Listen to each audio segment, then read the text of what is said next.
Oi, gente, bem-vindo ao meu escritório. E a ideia desses vídeos aqui que eu estou começando a fazer é falar um pouco sobre a vida aqui no Japão, né? Sobre o Japão em si, notícias de tecnologia e qualquer coisa que venha na mente de um engenheiro de software morando aqui em Tóquio. Os vídeos são feitos com pesquisa, obviamente, mas também baseado na minha vivência. Para esse primeiro vídeo, eu queria falar um pouquinho sobre as perguntas mais comuns que me fazem lá no meu Instagram. Inclusive, se você não me segue no Instagram, por favor, clica aí, me segue. Eu posto diversos reels sobre a vida aqui no Japão. Nos stories eu falo bastante sobre o que está na minha mente aqui, minhas sofrências, porque eu não vou falar só as coisas boas daqui do Japão. Beleza. Já que estamos fazendo jabá, por favor também já assina aqui o canal e aperta no sininho, como dizem os influencers daqui do YouTube. Anyway, vamos lá, né? Então vou responder as perguntas mais comuns e obviamente que a mais comum de todas é como achar um emprego aqui no Japão. E claro, você pode usar o LinkedIn, mas eu recomendo bastante um site chamado Tokyo Dev, que ele não só lista as vagas, né, de emprego de TI aqui no Japão, mas ele também mostra a faixa salarial, se precisa saber japonês, se a empresa patrocina visto, se é remoto ou não.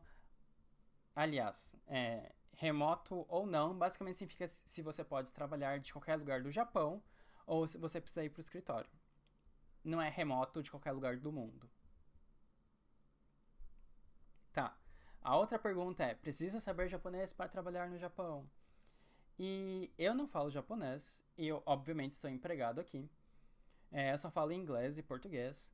Mas saber japonês vai abrir muitas portas para você, obviamente, porque não é todo mundo que fala inglês aqui, inglês não é tão comum.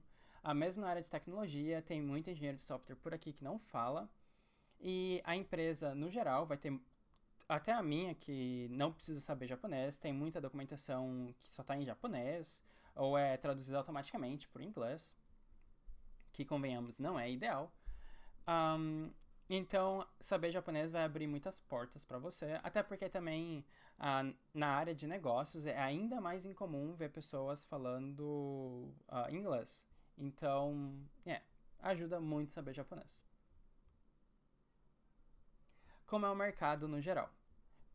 Primeiro disclaimer que o salário não é tão alto por aqui. Se você quer um país com um salário muito alto, escolhe algum país da Europa, escolhe os Estados Unidos ou a Austrália, por exemplo, que você provavelmente vai receber mais dinheiro.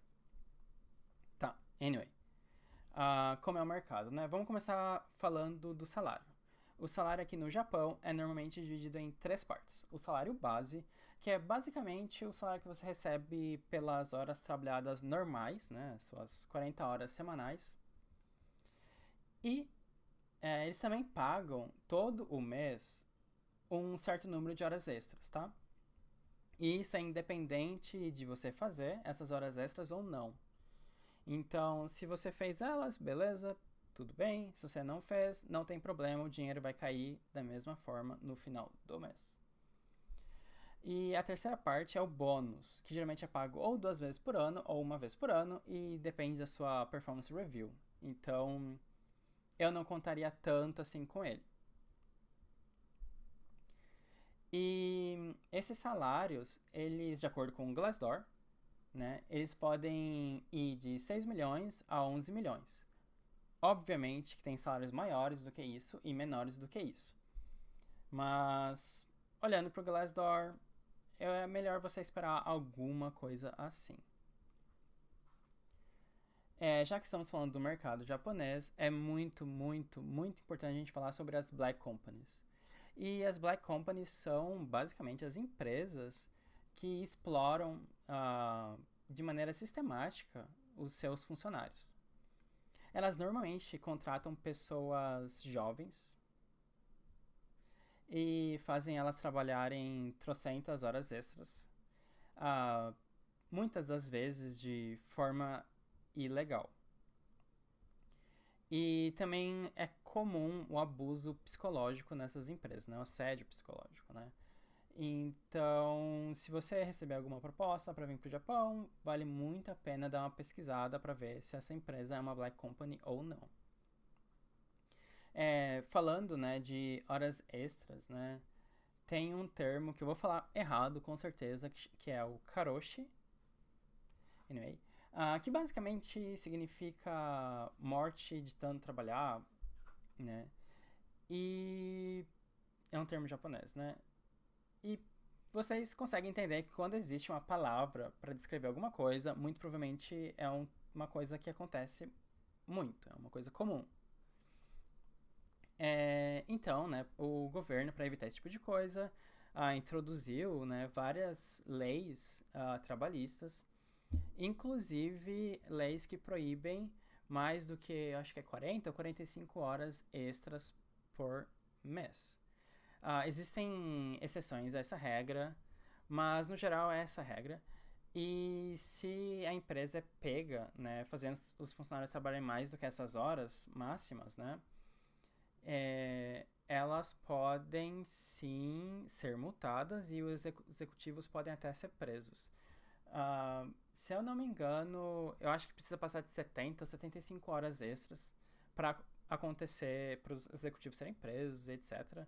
E acho inclusive que você pode trabalhar mais do que 75 ou 70 horas extras, duas vezes por semestre ou alguma coisa assim. Existem regras ao redor disso.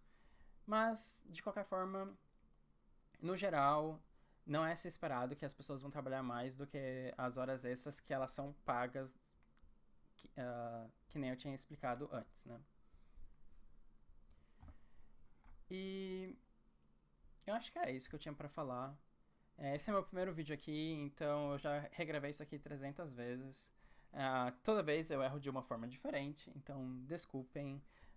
Assina ainda, por favor, assina. Clica ali no subscribe. Eu prometo que eu vou melhorar. As coisas vão melhorar conforme eu for gravando vídeos, então assina aí pra ver o conteúdo melhorar. E comenta se você tem alguma pergunta, comentário, whatever, sobre a vida aqui no Japão.